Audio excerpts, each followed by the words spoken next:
And this is the Druid 7.2 update, and we'll go ahead and start off with Moonkin. The rotation hasn't really been touched at all.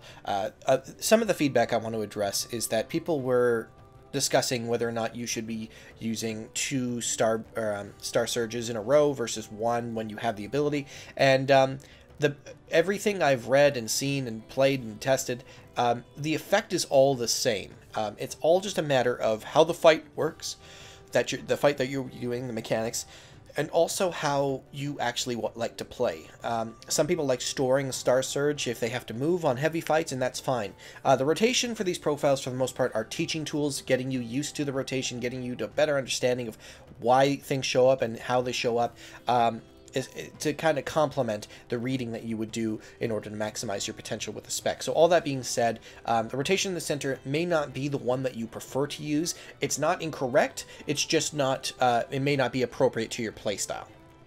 The same thing for Feral. Feral, the way that this is set up is a single target heavy rotation.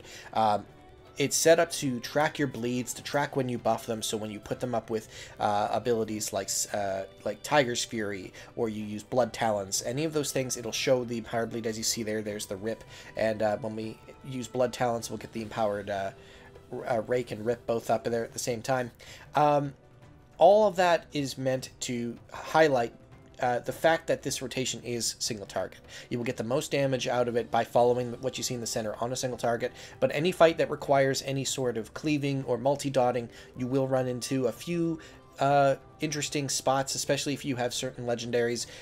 What's shown will dynamically change based on the debuffs on the target, so it will lose some knowledge of which ones has the buff bleeds and things, but it should be easy to get back into after that. Bear is very similar in that respect, where it's set up around a single target focus. It's not really tracking cleave or multi-dotting and things. So basically what I'm trying to say is that all three of these specs, specifically for Druid, Druid's one of those classes that has a lot of dynamics that change on a per fight basis.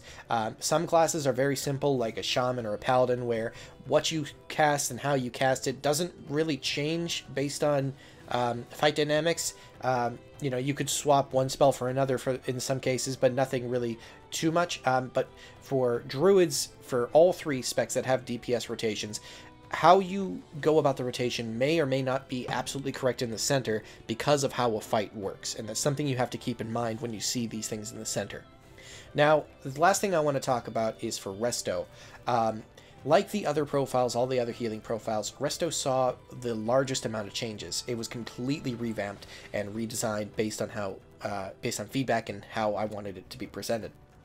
So Resto is now set up to show efflorescence and your life bloom very large and very much in the center of your screen there, so you can see who has it very easily.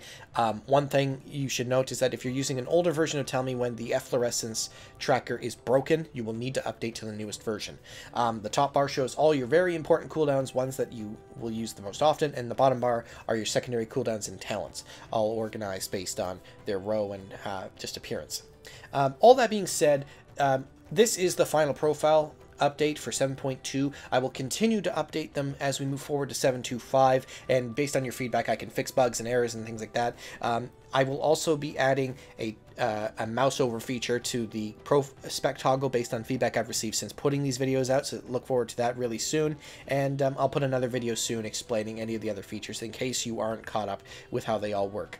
But yeah, I hope you guys like what you see, and I will catch you in the next video.